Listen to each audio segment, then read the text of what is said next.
നമസ്കാരം. രാജ്യത്ത് ലോക്സഭാ തെരഞ്ഞെടുപ്പിന്റെ മൂന്നാം ഘട്ടത്തിന് തുടക്കമായിരിക്കുകയാണ്. എന്തായാലും ആദ്യ മണിക്കൂറുകളിൽ ബി.ജെ.പിയുടെ ഉറച്ച കോട്ടകളിൽ മികച്ച പോളിംഗ് തന്നെയാണ് രേഖപ്പെടുത്തിക്കൊണ്ടിരിക്കുന്നത്. നമുക്കറിയാം, നമ്മുടെ നാട്ടിലേതുപോലെ തന്നെ ഉത്തരേന്ത്യയിലടക്കം വലിയ ചൂടുള്ള കാലാവസ്ഥയാണ്. അതുകൊണ്ട് തന്നെ ജനങ്ങൾ കൂടുതലായും രാവിലെ തന്നെ ആദ്യ മണിക്കൂറുകളിൽ തന്നെ പോളിംഗ് ബൂത്തുകളിലേക്ക് എത്തിക്കൊണ്ടിരിക്കുന്ന ഒരു കാഴ്ച നമുക്ക് കാണാൻ സാധിക്കും. എന്തായാലും 10 സംസ്ഥാനങ്ങളിലും ഒരു കേന്ദ്രഭരണ പ്രദേശത്തുമായി 93 സീറ്റുകളിലാണ് ഇന്ന് വിധിയെഴുത്ത് നടക്കുന്നത്. നേരത്തെ മൂന്നാം ഘട്ടത്തിൽ 94 മണ്ഡലങ്ങളായിരുന്നു നിശ്ചയിച്ചിട്ടുണ്ടായിരുന്നത്. എന്നാൽ ഗുജറാത്തിലെ സൂററ്റ് മണ്ഡലത്തിലെ ബി.ജെ.പി സ്ഥാനാർത്ഥി എതിരില്ലാതെ തെരഞ്ഞെടുക്കപ്പെട്ടതോടുകൂടിയാണ് മണ്ഡലങ്ങളുടെ എണ്ണം 93 ആയിരിക്കുന്നത്. അനന്ത്നാഗ് രജൌരിയിലെ പോളിംഗ് 6ാം ഘട്ടത്തിലേക്ക് നീട്ടിവെക്കുകയും കൂടി ചെയ്തിട്ടുണ്ട്. മധ്യപ്രദേശിലെ ബേതുൽ ലോക്സഭാ സീറ്റിലെ തെരഞ്ഞെടുപ്പ് 2ാം ഘട്ടത്തിൽ നിന്ന് 3ാം ഘട്ടത്തിലേക്ക് മാറ്റുകയും ചെയ്തിരുന്നു.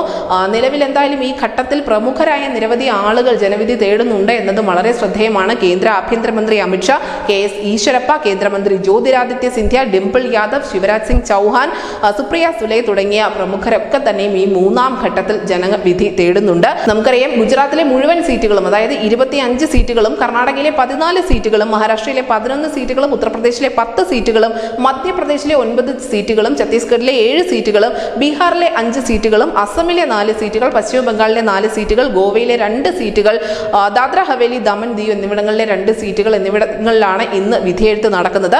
എന്തായാലും പ്രധാനമന്ത്രി നരേന്ദ്രമോദിയുടെ തട്ടകമായ ഗുജറാത്ത് 3ാം ഘട്ടത്തിൽ ഒന്നടങ്കമാണ് പോളിംഗ് ബൂത്തിലേക്ക് പോകുന്നത്. സംസ്ഥാനത്ത് ആകെയുള്ള 26 സീറ്റുകളിൽ ഒരിടത്ത് ബി.ജെ.പി ഇതിനോടകം തന്നെ വോക്ക് ഓവർ നേടിയിട്ടുമുണ്ട്.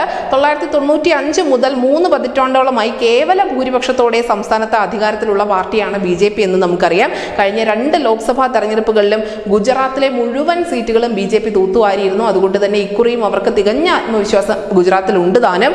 ഇനി കർണാടകയിലേക്ക് വരികയാണെങ്കിൽ അവിടെ JDS MP പ്രജ്വൽ രേവണ്ണയ്ക്കെതിരെയുള്ള ലൈംഗിക ആരോപണ കേസിൽ കർണാടക രാഷ്ട്രീയം കത്തി നിൽക്കുന്നതിനിടയിലാണ് സംസ്ഥാനത്തിന്റെ നേർപകുതി മണ്ഡലങ്ങൾ ഇന്ന് പോളിംഗ് ബൂത്തിലേക്ക് പോയിരിക്കുന്നത്.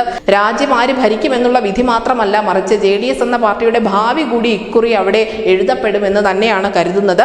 എന്തായാലും ഏറ്റവും പ്രധാനപ്പെട്ട സംസ്ഥാനം UP തന്നെയാണ്. UPയിലെ 10 സീറ്റുകളിലേക്ക് മത്സരം ഇന്ന് നടക്കുന്നുണ്ട്. അവിടെ 3 സീറ്റുകളിൽ സമാജ്വാദി പാർട്ടിയുടെ പ്രമുഖർ മത്സര രംഗത്തുണ്ട്. ഡിംപിൾ യാദവ് അടക്കം. എന്തായാലും ജാതി സമവാക്യങ്ങളൊക്കെ വെച്ച് നോക്കുമ്പോൾ, അല്ലെങ്കിൽ യാദവ വോട്ടുകളൊക്കെ കൂടുതലായും വരുന്ന പ്രദേശങ്ങളിലാണ് ഈ 3ാം ഘട്ടത്തിൽ ബൂത്തിലേക്ക് പോയിരിക്കുന്നത്. അതുകൊണ്ട് തന്നെ സമാജ്വാദി പാർട്ടിക്ക് ഏറ്റവും കൂടുതൽ നേട്ടം ഉണ്ടാക്കാൻ സാധിക്കുന്ന ഒരു ഘട്ടമായി കൂടി ഈ 3ാം ഘട്ടത്തെ വിലയിരുത്തപ്പെടുന്നുണ്ട്. ബി.ജെ.പിക്ക് അവിടെ വലിയ തോതിലുള്ള ഒരു നേട്ടം ഉണ്ടാക്കാൻ സാധിക്കില്ല എന്നുകൂടി പറയുന്നു. കാരണം കഴിഞ്ഞ 2019 ലോക്സഭാ തെരഞ്ഞെടുപ്പിൽ ഈ 10 സീറ്റുകളിൽ 8 എണ്ണം ബി.ജെ.പിയുടെ സ്വന്തമായിരുന്നു. 2 മാത്രമേ സമാജ്വാദി പാർട്ടിക്ക് മുന്നേറ്റം ഉണ്ടാക്കാൻ സാധിച്ചിരുന്നുള്ളൂ. പക്ഷേ ഇക്കുറി അത് മാറും. കാരണം മുലായം കുടുംബത്തിൽ നിന്നുള്ള 5 പേർ തെരഞ്ഞെടുപ്പ് ഗോതയിലുണ്ട്. ഇതിൽ 3 പേർ 3ാം ഘട്ടത്തിൽ വിധി തേടുന്നുമുണ്ട്. അതുകൊണ്ട് തന്നെ സമാജ്വാദി പാർട്ടിക്ക് കാര്യമായ ഒരു നേട്ടം ഉണ്ടാക്കാൻ സാധിക്കുമെങ്കിൽ അത് ഈ 3ാം ഘട്ടത്തിൽ തന്നെ ആയിരിക്കും എന്നുകൂടി വിലയിരുത്തലുകളുണ്ട്. എന്തായാലും രാജ്യത്തെ ആദ്യ 2 ഘട്ടങ്ങളിലും നടന്ന തെരഞ്ഞെടുപ്പിൽ വിചാരിച്ച രീതിയിലുള്ള പോളിംഗ് നടക്കാത്തത് രാഷ്ട്രീയ പാർട്ടികളിൽ വലിയ ആശങ്ക ഉണ്ടാക്കിയിട്ടുണ്ട്.